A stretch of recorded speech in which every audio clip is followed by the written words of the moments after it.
저녁 노을이 길게 드리워진 창밖을 바라보며 홀로 식탁 앞에 앉아있는 60대 박 씨의 어깨가 오늘따라 유난히 무거워 보입니다. 거실은 고요하다 못해 적막감이 감돌고 주방 한편에서 규칙적으로 들리는 냉장고 가동 소리만이 정적을 깨우고 있습니다. 식탁 위에는 김이 모락모락 나던 된장찌개가 이미 차갑게 식어버렸고 정성스레 구워놓은 고등어 한 토막도 손도 대지 않은 채 그대로 놓여 있습니다. 하지만 박 씨는 숟가락을 들 생각조차 하지 못한 채 멍하니 허공을 응시하고 있습니다. 조금 전 끝난 전화통화의 여운이 아직도 박 씨의 가슴을 답답하게 짓누르고 있기 때문입니다. 수십 년을 형님 동생 하며 알고 지낸 고향 친구는 이번에도 너무나 당연하다는 듯 무리한 부탁을 해왔습니다. 형님, 나 이번에 진짜 큰일 났어. 이번 딱 한 번만 도와주면 평생 은혜 안 잊을게. 형님 아니면 내가 갈 데가 없다니까. 그 상투적이고 익숙한 말에 박 씨는 마른 입술을 달싹이며 거절의 말을 찾았습니다. 목구멍까지 차올랐던 이번엔 정말 안 돼 라는 말은 결국 입 밖으로 나오지 못했고 그래, 알았어. 생각 좀 해볼게 라는 애매한 대답만 겨우 내뱉었습니다. 전화를 끊고 나자 속이 타들어가는 것 같아 냉장고에서 찬물 한 잔을 꺼내 단숨에 들이켰습니다. 목을 타고 내려가는 시원함도 잠시뿐, 마음 한구석에서 묵직하게 올라오는 서글픔과 자괴감은 좀처럼 가시질 않았습니다. 박 씨는 거실 창가로 걸어가 어둠이 내려앉는 하늘을 바라보며 작은 한숨과 함께 혼잣말을 내뱉었습니다. 내가 평생을 남 눈치 보며 착하기만 살았는데 정작 내 마음이 무너질 때 곁에 있어주는 사람은 아무도 없구나. 이제 내 인생은 그저 남들이 쓰고 버린 빈 껍데기만 남은 것 같네. 이런 박 씨의 한숨 섞인 혼잣말이 혹시 지금 이 영생을 보고 계신 당신의 마음속에서 들려오는 목소리는 아니신가요? 평생을 가족을 위해, 직장을 위해, 그리고 주변 사람들의 기분을 맞추기 위해 정작 본인의 속은 시커멓게 타들어가는데도 늘 허허 웃으며 괜찮아 괜찮아 하며 만만한 사람으로 남지는 않으셨습니까? 좋은 게 좋은 거라는 생각에 참고 넘겼던 수많은 순간들이 이제는 가슴속에 딱딱한 응어리가 되어 밤마다 당신의 잠을 설치게 하고 새벽녘이면 이유 모를 한숨으로 당신을 깨우고 있지는 않은지 조심스레 묻고 싶습니다. 우리는 아주 어릴 때부터 착하게 살면 복이 온다고 배웠습니다. 부모님과 선생님은 남을 배려하고 양보하며 겸손하게 사는 것이 미덕이라고 가르쳤습니다. 그래서 우리는 평생 동안 그렇게 살아왔습니다. 누군가 부당하게 대해도 참았고 억울한 일을 당해도 내가 좀 손해보면 되지 뭐 라며 넘어갔습니다. 하지만 머리가 희끗해진 지금 돌이켜보면 그 착함이 때로는 나를 지키는 든든한 방패가 아니라 나를 사정없이 찌르는 날카로운 칼날이 되어 돌아왔음을 뼈저리게 깨닫게 됩니다. 남의 부탁을 거절하지 못해 밤새 이불 속에서 끙끙 앓고 상대방의 기분이 조금이라도 상할까봐 할 말도 못하고 입안으로 삼키며 결국은 세상에서 가장 만만한 사람, 즉 호구가 되어버린 자신의 모습에 남몰래 눈물 흘리는 분들이 참 많습니다. 침대에 누워서도 머릿속에서는 끊임없이 그때 내가 왜 그렇게 말했을까? 내가 그냥 안 된다고 했어야 했는데 하는 후회가 맴돕니다. 독일을 낳은 위대한 문호이자 인류의 스승이라 불리는 철학자 요한 볼프강 폰 괴테는 80평생을 치열하게 살며 인간의 본성과 관계의 비극을 처절하게 탐구했던 인물입니다. 그 역시 수많은 인간관계 속에서 이용당하고 상처받으며 깊은 밤 홀로 고뇌했던 평범한 인간이었기에 삶의 끝자락에서 우리에게 눈물로 호소하는 저절한 조언을 남길 수 있었습니다. 그가 남긴 문장들은 단순히 차가운 지식의 나열이 아닙니다. 그것은 평생을 착한 사람이라는 무거운 굴레에 갇혀 자기 자신을 잃어버린 시니어들을 향한 뜨거운 위로이자 다시는 그렇게 살지 말라는 엄중한 경고입니다. 괴테는 말했습니다. 남에게 지나치게 친절한 사람은 결국 자신에게 가장 잔인한 사람이 된다고 말입니다. 이 문장을 오늘 당신의 차가운 가슴에 깊이 새겨보시길 바랍니다. 오늘 우리는 노년에 접어들어 반드시 끊어내야 할 인간관계 5가지에 대해 아주 깊고 상세하게 나눠보고자 합니다. 지금부터 들려드릴 이야기는 당신의 남은 인생을 타인의 부속품이나 배경이 아닌 오직 당신 인생의 주인공으로 당당하게 살아가게 할 소중한 인생 지도가 될 것입니다. 첫 번째, 필요할 때만 찾는 빨대형 인간. 우리가 첫 번째로 경계하고 과감히 끊어내야 할 부류는 바로 필요할 때만 당신을 찾는 이른바 빨대형 인간들입니다. 이런 사람들은 평소에는 소식 한 자 없이 살다가 본인이 아쉽거나 금전적인 도움이 필요할 때 혹은 도저히 혼자 해결하기 힘든 골치 아픈 일이 생길 때만 세상에서 가장 친한 사이인 것처럼 다가옵니다. 명절이 지나도 생일이 지나도 연락 한 번 없던 사람이 갑자기 형님 오랜만이에요. 건강하시죠? 요즘 어떻게 지내세요? 라며 안부를 묻습니다. 처음에는 반가운 마음이 들 수도 있습니다. 아, 이 사람이 날 생각해 주는구나 하고 말입니다. 하지만 대화가 채 10분도 지나지 않아 본색이 드러납니다.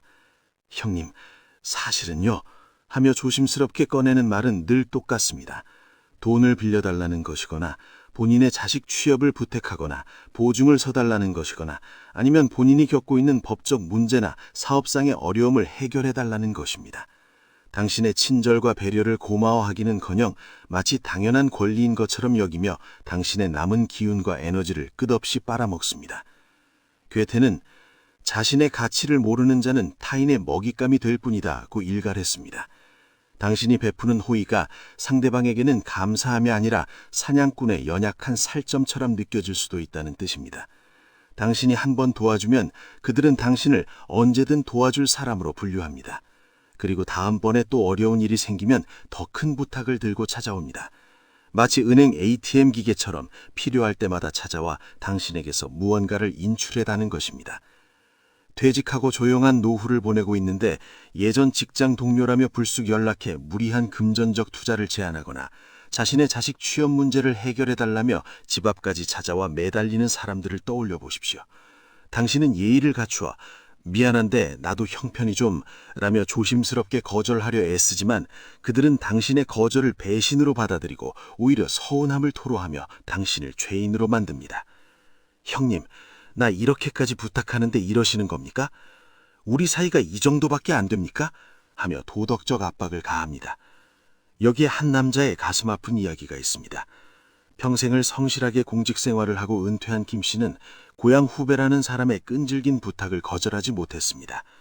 그 후배는 명절 때마다 고향에 내려가면 꼭 찾아와 술 한잔 하자며 챙겨주던 사람이었습니다. 어느 날 그 후배가 다급하게 전화를 걸었습니다. 형님, 제가 지금 사업을 하고 있는데 조금만 더 자금이 투입되면 대박이 날 것 같아요. 은행에서 대출을 받으려고 하는데 형님께서 조금만 도와주시면 안 될까요? 6개월만 쓰고 이자 붙여서 꼭 갚을게요.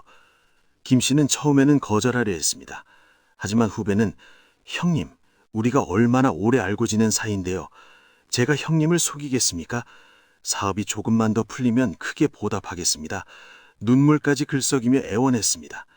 결국 김 씨는 퇴직금의 상당 부분을 후배에게 빌려주고 말았습니다. 처음 한두 달은 후배가 연락도 자주 하고 형님 덕분에 사업이 잘 되고 있어요 하며 고마워했습니다. 하지만 석 달이 지나고 넉 달이 지나자 후배의 연락은 뜸해졌고 6달이 지나도 돈을 갚겠다는 연락이 오지 않았습니다. 김 씨가 어렵사리 용기를 내 전화를 걸었습니다. 여보세요? 나 김형인데 그때 빌려준 돈 이제 좀 하자 후배는 오히려 짜증난 소리로 화를 냈습니다. 아니 형님은 연금도 나오시면서 왜 이렇게 박절하게 구십니까? 저 지금 사업이 어려운데 이러고 있는데 형님까지 이러시면 저보고 어쩌라는 겁니까? 김 씨는 할 말이 없었습니다. 자신이 도와준 것이 오히려 잘못이 된 것 같은 기분이었습니다. 결국 김 씨는 돈도 못 받고 그 후배와의 연락도 완전히 끊겨버렸습니다. 김 씨는 돈도 잃었지만 무엇보다 사람을 향한 믿음까지 잃어버리고 말았습니다. 이런 사례는 우리 주변에 너무나 흔합니다. 명절에만 잠깐 연락하던 친척이 갑자기 자식 결혼식이라며 큰 돈을 빌려달라고 하거나 평소엔 얼굴 한번 안 비치던 동창이 자기 아들 사업 자금이 부족하다며 보증을 서달라고 읍수하는 일 말입니다. 어떤 이는 우리 아들이 집을 사려는데 전세자금 대출 보증을 좀 서주시면 안 될까요? 저희 아들 월급쟁이라 신용도 좋아서 절대 문제 없어요. 라며 찾아옵니다. 그들은 당신의 거절을 듣는 순간 당신이 수십 년간 쌓아온 인격을 부정하며 사람 변했다. 역시 돈 앞에서는 다 변하는구나 라고 비난합니다. 심지어 주변 사람들에게 나 그 사람한테 이렇게 부탁했는데 차갑게 거절당했어. 예정도 없더라. 라며 당신을 나쁜 사람으로 만들어버립니다. 하지만 잊지 마십시오. 그들이 사랑한 것은 당신이라는 인격이 아니라 당신이 가진 이용 가치였습니다. 당신의 지갑, 당신의 인맥, 당신의 권력, 당신의 능력만을 탐냈을 뿐입니다. 이런 관계는 당신이 가진 모든 것을 다 내어주고 나서야 비로소 끝이 납니다. 그들에게 당신은 존중받아야 할 인격체가 아니라 언제든 꺼내 쓸 수 있는 도구에 불과하기 때문입니다. 당신이 더 이상 줄 것이 없어지는 순간 그들은 당신 곁을 떠납니다. 아무런 미련도 없이 고맙다는 인사도 없이 말입니다. 이제는 결단해야 합니다. 나를 소중히 여기지 않고 오로지 자신의 이익을 위해서만 나를 찾는 이들에게 더 이상 당신의 귀한 시간과 마음을 내어주지 마십시오. 당신의 거절은 무례함이 아니라 무너져가는 당신의 영혼을 향한 가장 숭고한 예의입니다. 미안하지만 안 돼 라고 분명하게 말하는 연습을 하십시오. 처음에는 마음이 불편하고 죄책감이 들 수도 있습니다. 하지만 그것은 당신이 평생 길들여진 착한 사람의 굴레에서 벗어나는 과정입니다. 두 번째, 감정 쓰레기통이 되는 관계. 두 번째로 멀리해야 할 이들은 당신의 평온한 일상을 송두리째 어지럽히는 감정 쓰레기통 관계입니다.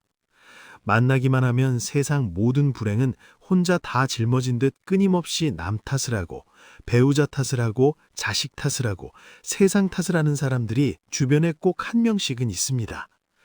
당신은 그들의 이야기를 들어주는 것이 성숙한 어른의 배려라고 그것이 친구로서의 도리라고 생각하겠지만 사실 당신의 마음은 그들이 쏟아낸 시커먼 감정의 오물들로 서서히 병들어가고 있습니다.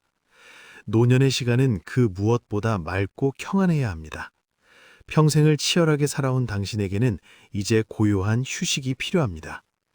그런데 누군가가 당신에게 계속해서 부정적인 에너지를 쏟아낸다면 어떻게 되겠습니까? 괴테는 홀로 서지 못하는 자는 평생 타인의 그림자로 살아야 한다고 했습니다. 자신의 감정을 스스로 다스리지 못해 타인에게 전가하는 이들은 결국 당신을 자신의 어두운 그림자 속으로 끌어들이려 합니다. 어느 날 등산 모임에서 만난 친구를 생각해 보십시오. 맑은 공기를 마시며 산을 오르고 정상에 올라 시원한 바람을 맞으며 아름다운 풍경을 즐길 시간입니다. 그런데 그 친구는 산을 오르는 내내 며느리 흉을 봅니다. 우리 며느리가 말이야 밥도 제대로 안 해주고 맨날 배달 음식만 시켜 먹어. 손주들 밥도 제대로 챙기지 않아서 내가 얼마나 속상한지 몰라. 말을 해도 듣지를 않아. 정상에 도착해서도 마찬가지입니다. 우리 아들도 참 아내 편만 들고 나한테는 관심도 없어. 내가 평생 고생해서 키웠는데 이렇게 소홀하게 대하니 내가 뭐하러 살았나 싶어. 하산하는 길에도 계속됩니다. 요즘 젊은 것들은 효도가 뭔지도 몰라. 우리 때는 안 그랬는데. 당신은 그 이야기를 들으며 그래 많이 속상하겠네. 이해한다. 그럴 수 있지. 하며 맞장구를 쳐주며 위로하려 애씁니다. 하지만 집으로 돌아오는 길은 어쩐지 몸이 천근만근 무겁습니다. 분명 산에 다녀왔는데 상쾌하기는커녕 오히려 기운이 빠지고 온몸이 쑤십니다. 마음이 따뜻해지기는커녕 오히려 답답하고 우울해지는 경험을 해본 적 없는가요? 그것은 당신의 영혼이 보내는 강력한 경고 신호입니다. 당신의 에너지가 고갈되고 있다는 신호입니다. 어떤 이는 전화를 걸어 1시간 내내 자기 아픈 이야기만 쏟아붓습니다. 나 요즘 무릎이 너무 아파서 밤에 잠도 못 자. 병원에 가도 별로 나아지지 않고. 나이 들면 다 이런가 봐. 아, 진짜 살기 싫어. 당신이 병원 바꿔보는 게 어때? 라고 조언하면 거기도 가봤는데 소용없어. 라고 답합니다. 그럼 운동을 좀 해보는 게 어때? 라고 하면 운동할 기력도 없어. 라고 합니다. 남편 바람 피운 이야기는 10년이 지나도 계속됩니다. 그때 그 일만 생각하면 아직도 화가 나. 내가 얼마나 힘들었는데 애들은 아빠 편만 들고. 세상 망할 이야기도 끊이지 않습니다. 요즘 세상 진짜 말세야. 뉴스만 봐도 짜증나. 정치인들은 다 도둑놈이고. 당신이 그래도 좋은 일도 있잖아 하고 한 마디 하는 순간 그들은 신이 나서 더 깊은 구렁텅이로 당신을 끌고 들어갑니다. 좋은 일? 무슨 좋은 일? 나한테 무슨 좋은 일이 있어? 당신이 아무리 긍정적인 이야기를 꺼내도 그들은 그것을 부정적으로 해석하고 다시 불평의 늪으로 대화를 끌고 갑니다. 전화를 끊고 나면 당신의 머릿속에는 그들의 불행만이 가득 차 있습니다. 정작 당신의 오늘 하루가 얼마나 감사한 하루였는지, 당신에게 얼마나 좋은 일들이 있었는지 생각할 에너지는 바닥이 나버립니다. 저녁을 먹어도 입맛이 없고 TV를 봐도 재미가 없습니다. 왠지 모르게 우울하고 삶이 무의미하게 느껴집니다. 이것이 바로 감정의 전염입니다. 심리학에서는 이를 감정 트랜디시라고 부릅니다. 다른 사람의 부정적인 감정이 당신에게 옮겨오는 것입니다. 마치 감기가 전염되듯이 부정적인 감정도 전염됩니다. 그리고 당신도 모르는 사이에 당신의 생각과 말투도 부정적으로 변해갑니다. 당신도 다른 사람을 만나면 불평을 하게 되고 세상을 부정적으로 보게 됩니다. 더 이상 다른 사람의 감정 쓰레기를 대신 치워주는 일에 당신의 생명과도 같은 시간을 낭비하지 마십시오. 당신은 그들의 유료 상담사가 아닙니다. 당신에게는 당신만의 인생이 있고 당신만의 행복을 추구할 권리가 있습니다. 부정적인 에너지를 뿜어내는 이들과의 거리를 넓히고 그 빈자리를 당신을 웃게 하고 새로운 영감을 주는 긍정적인 사람들과 긍정적인 생각들로 채워넣으십시오. 세 번째, 비밀을 무기로 삼는 가면 쓴 사람들. 세 번째로 우리가 반드시 경계해야 할 가장 위험한 부류는 바로 나의 비밀을 무기로 삼는 가면 쓴 사람들입니다. 살다 보면 마음이 약해져 내밀한 속사정을 털어놓고 싶을 때가 있습니다. 특히 슬프거나 외로울 때, 술 한잔 걸린 밤에는 더욱 그렇습니다. 자식의 부끄러운 점이나 집안의 경제적 사정, 혹은 젊은 날의 뼈아픈 실수, 부부 사이의 갈등 같은 것들을 털어놓고 싶어집니다. 하지만 괴테는 비밀을 공유하는 것은 상대에게 나를 결박할 밧줄을 건네주는 것과 같다고 엄중히 경고했습니다. 지금은 나를 위로해주고 이해해주는 것 같지만 언제 어떻게 그 비밀이 칼이 되어 당신에게 돌아올지 아무도 모릅니다. 내가 믿었던 사람이 내가 가장 힘들 때 건넨 그 비밀을 다른 사람들과의 술자리에서 안주거리 삼아 이야기하거나 결정적인 순간에 나를 압박하고 조종하는 수단으로 사용하는 것을 목격했을 때의 배신감은 노년에 겪을 수 있는 가장 비참한 비극 중의 하나입니다. 인간의 마음은 갈대와 같아서 오늘의 동지가 내일의 어둠이 될 수 있음을 잊지 마십시오. 지금은 당신과 친한 사이지만 작은 오해나 이해관계로 인해서 언제든 관계가 틀어질 수 있습니다. 그때 당신이 털어놓았던 비밀들이 무기가 되어 당신을 압박합니다. 특히 노년에는 자신의 패를 모두 보여주지 않는 적당한 신비로움이 곧 그 사람의 품격이 됩니다. 어느 마을 회관에서 실제로 벌어진 일이 있습니다. 수십 년 친구였던 박 씨와 최 씨는 작은 다툼 끝에 서로의 치부를 폭로하기 시작했습니다. 시작은 사소한 것이었습니다. 마을 회관에서 의자 배치 문제로 의견이 엇갈렸던 것이 발단이었습니다. 박 씨가 당신은 맨날 자기 생각만 옳다고 하네 한마디 했고 최 씨가 당신은 뭐 그렇게 잘났어? 라고 받아쳤습니다. 그러자 분위기가 험악해지기 시작했습니다. 박 씨가 내가 잘났다고?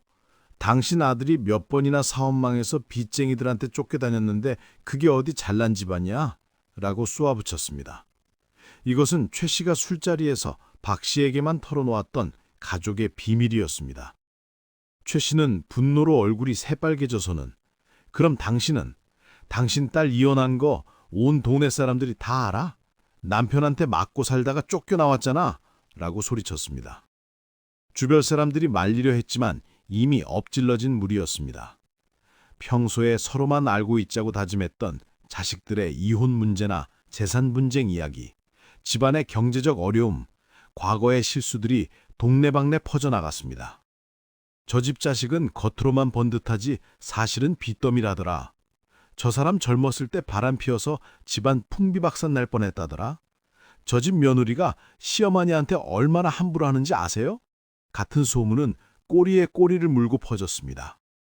결국 두 사람은 고개를 들지 못하고 평생 살던 정든 동네를 떠나야 했습니다. 자식들도 창피해서 명절에도 고향에 내려오지 않게 되었습니다. 수십 년 우정이 하루아침에 무너지고 그 과정에서 서로의 인생이 산산조각 났습니다. 모든 것은 서로에게 비밀을 털어놓은 것에서 시작되었습니다. 누군가에게 당신의 비밀을 말하는 순간 그 정보의 소유권은 더 이상 당신에게 있지 않습니다. 그 사람이 그 비밀을 어떻게 사용할지, 누구에게 말할지는 당신이 통제할 수 없습니다.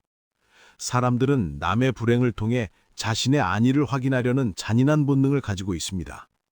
저 사람도 나처럼 힘든 일이 있구나 하며 위안을 삼보나 우리 집은 저것보다는 낫네 하며 우월감을 느낍니다.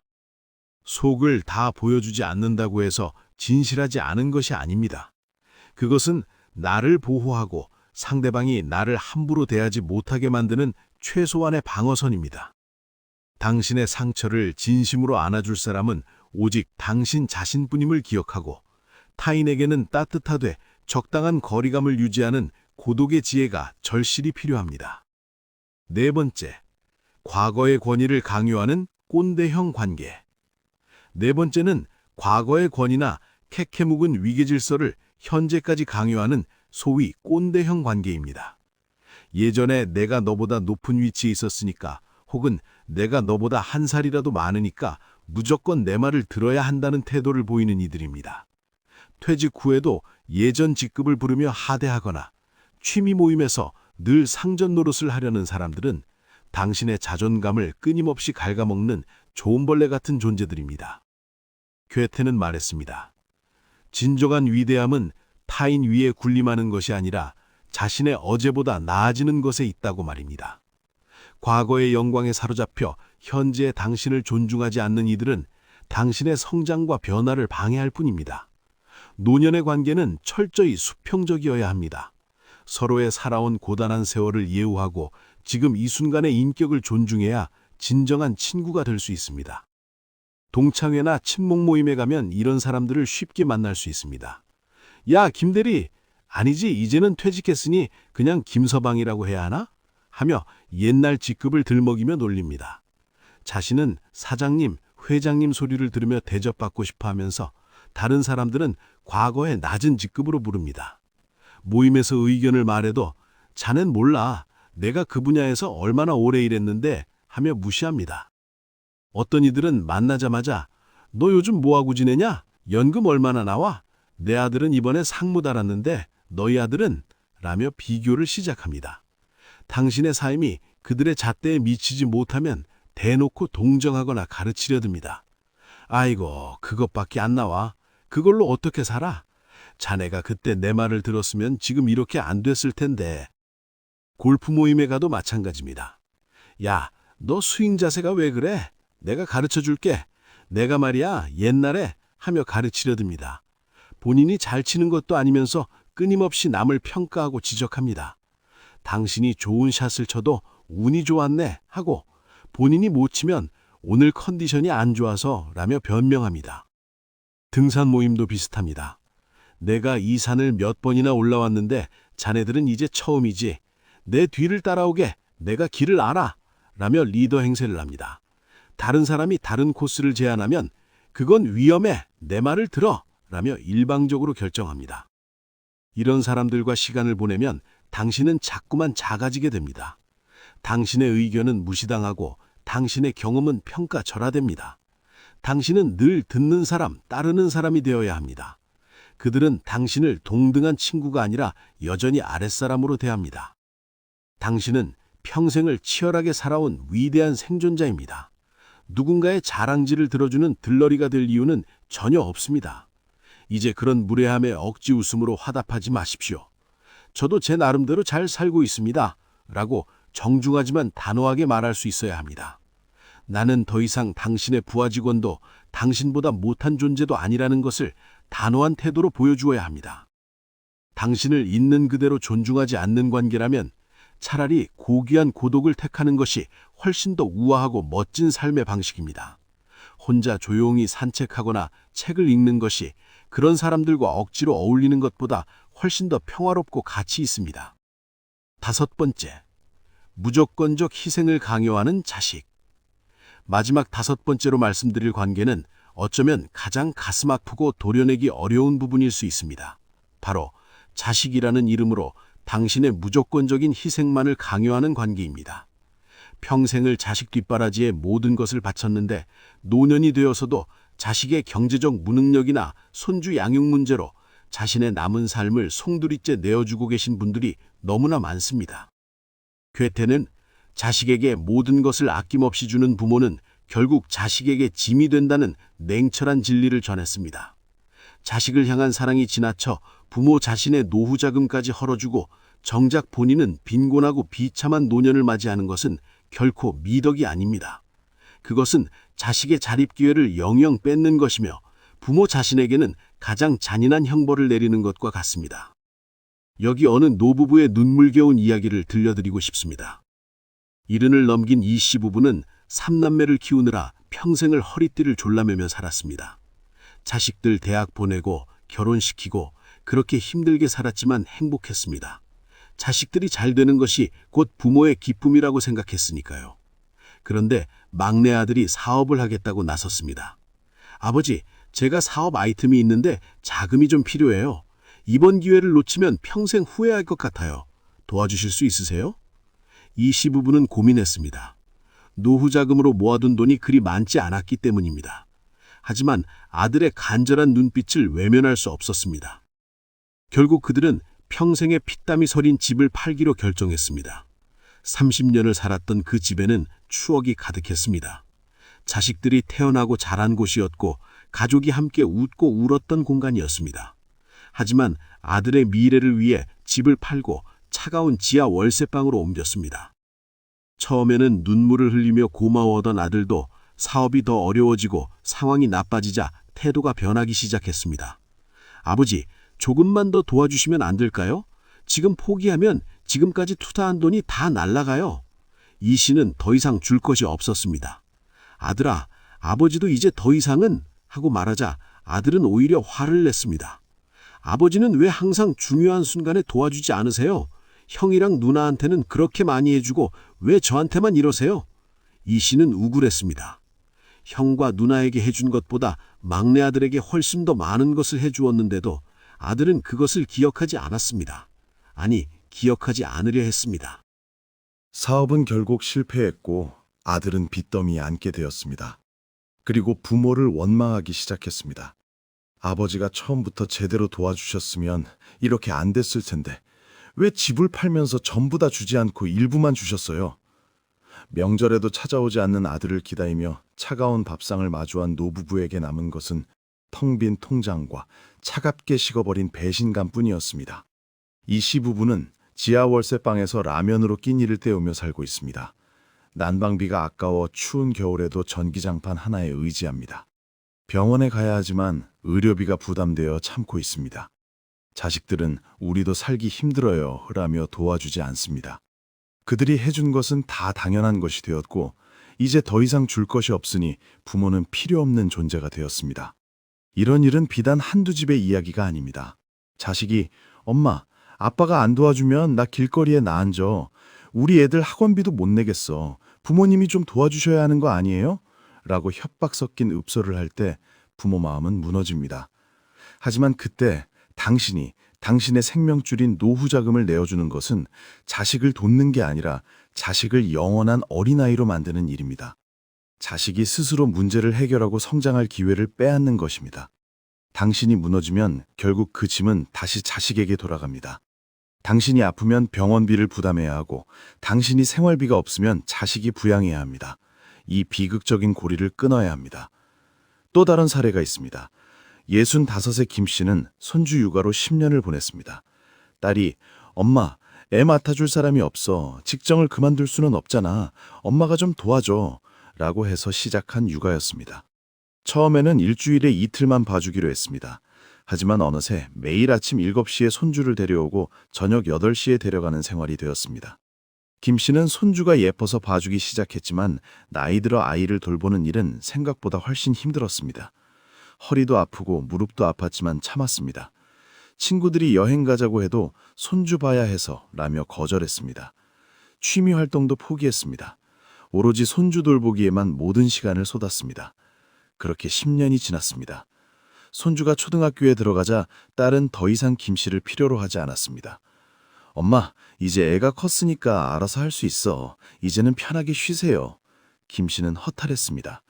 10년을 손주에게 바쳤는데 이제 와서 필요 없다는 소리를 들으니 자신이 쓰고 버려진 물건 같았습니다. 더 충격적인 것은 명절 때 들은 손주의 말이었습니다. 나 할머니 집 가기 싫어. 할머니 집은 재미없어. 10년을 키워준 할머니에 대한 고마움은커녕 무관심만이 있었습니다.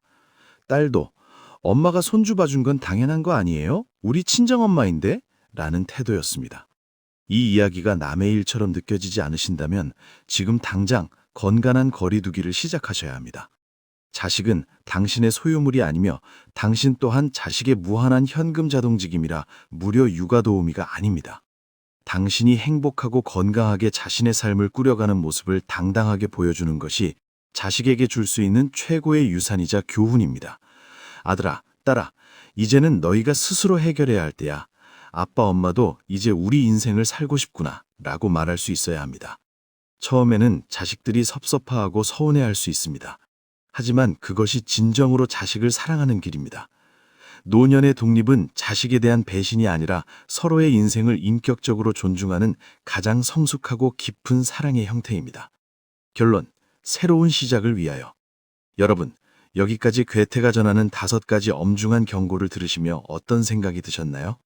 가슴 한구석이 찔리기도 하고 혹은 억울하고 서러운 눈물이 핑 도는 분도 계실 겁니다. 아, 이게 바로 나의 이야기구나. 내가 평생 이렇게 살아왔구나 하며 뒤늦게 깨닫는 분도 계실 것입니다. 하지만 기억하십시오. 지금 이 순간 당신이 느끼는 그 불편함과 통증이 바로 새로운 삶을 향한 변화의 시작입니다. 착하게 산다는 것은 무조건 참고 수용하는 바보가 되는 것이 아닙니다. 진정한 착함은 옳고 그름을 명확히 분별하고 나 자신을 사랑하는 단단한 마음 위에서 진심으로 타인에게 설을 내미는 것입니다. 나를 무너뜨리고 짓밟으면서까지 지키는 관계는 결코 선한 것이 아닙니다. 그것은 나 자신에 대한 비겁한 방임이자 가혹한 학대일 뿐입니다. 괴테는 인생의 황혼기에 들어선 우리에게 이렇게 조언합니다. 이제껏 타인을 위해 세상 밖으로만 향해 있던 당신의 등불을 이제는 거두어들여 당신의 어두운 내면을 구석구석 비추는 데 쓰라고 말입니다. 당신이 평생 소중히 갖고 온 그 따뜻하고 고운 마음을 이제는 누구보다 고생했을 당신 자신에게 가장 먼저 베풀어 주십시오. 호구가 되기로 결심하고 관계의 전원을 끊은 순간 당신 주변을 서성이던 가짜 관계들은 썰물처럼 빠르게 빠져나갈 것입니다. 두려워하지 마십시오. 그들이 떠난 자리에 비로소 당신을 진정으로 아끼는 소수의 진실한 사람들과 무엇보다 소중한 당신 자신의 평온한 안식이 자리 잡게 될 것입니다. 처음에는 외로울 수도 있습니다. 내가 너무 이기적인 건 아닐까? 내가 사람들을 너무 냉정하게 대하는 건 아닐까? 하는 죄책감이 들 수도 있습니다. 하지만 그것은 당신이 평생 착한 사람으로 살아온 습관 때문입니다. 조금만 참고 견디면 그 외로움 뒤에 진정한 평화가 찾아옵니다. 남은 인생은 그리 길지 않을 수도 있습니다. 하지만 그 시간을 어떻게 채우느냐에 따라 그 의미와 깊이는 무한해질 수 있습니다. 무례한 요구에는 단호하게 아니요라고 말하고 나를 갉아먹는 썩은 관계는 과감히 가위질하며 오직 당신의 영혼이 즐거워하고 가슴 뛰는 일들에 집중하십시오. 당신은 그럴 자격이 충분하고도 넘는 사람입니다. 이제 아침에 일어나면 오늘은 누구를 만날까가 아니라 오늘은 나를 위해 무엇을 할까를 생각하십시오. 오랫동안 미뤄두었던 취미 생활을 시작하십시오. 읽고 싶었던 책을 펼치십시오. 가고 싶었던 곳으로 여행을 떠나십시오. 당신의 행복을 위해 투자하십시오. 인생의 거친 파도와 비바람을 넘어 여기까지 오시느라 정말 고생 많으셨습니다. 이제는 당신의 숲에 평화롭고 따스한 바람이 불어오길 간절히 기도합니다. 굽이굽이 돌아온 길끝에서 만난 괴테의 지혜가 당신의 노년을 더욱 단단하고 향기롭게 만들어줄 것입니다. 오늘 전해드린 이야기가 당신의 지친 가슴에 작은 위로의 울림이 되었다면 그것으로 충분합니다. 혼자 고민하며 앓지 마십시오. 변화는 오늘부터 시작됩니다. 지금 당장 시작하십시오. 오늘 거절해야 할 부탁이 있다면 거절하십시오. 오늘 끊어야 할 전화가 있다면 받지 마십시오. 오늘 만나지 말아야 할 사람이 있다면 약속을 취소하십시오. 잠시 눈을 감고 거칠어진 당신의 손을 잡고 스스로에게 말씀해 주세요. 고생했다. 정말 잘 살았다. 그리고 이제는 오직 너를 위해 살아도 된다고 말입니다. 당신의 내일이 오늘보다 더 평온하고 찬란하게 빛나길 진심으로 축복합니다. 당신은 이제 자유롭습니다. 누구의 눈치도 보지 않아도 됩니다. 누구를 기쁘게 해야 한다는 의무감에서도 벗어났습니다. 이제 당신은 오직 당신을 위해, 당신의 행복을 위해, 당신의 평화를 위해 살 수 있습니다. 이것이 바로 당신이 평생 착하게 살아온 것에 대한 보상이자 이제 누려야 할 당연한 권리입니다. 인생의 쉼꽃, 지혜의 숲은 앞으로도 당신의 고귀한 노년을 응원하는 깊이 있는 철학의 향기를 전해드리겠습니다. 당신의 삶이 한편의 아름다운 서사시처럼 멋지게 마무리되길 소망하며 오늘 이야기를 마치겠습니다. 긴 시간 함께해 주셔서 진심으로 감사합니다.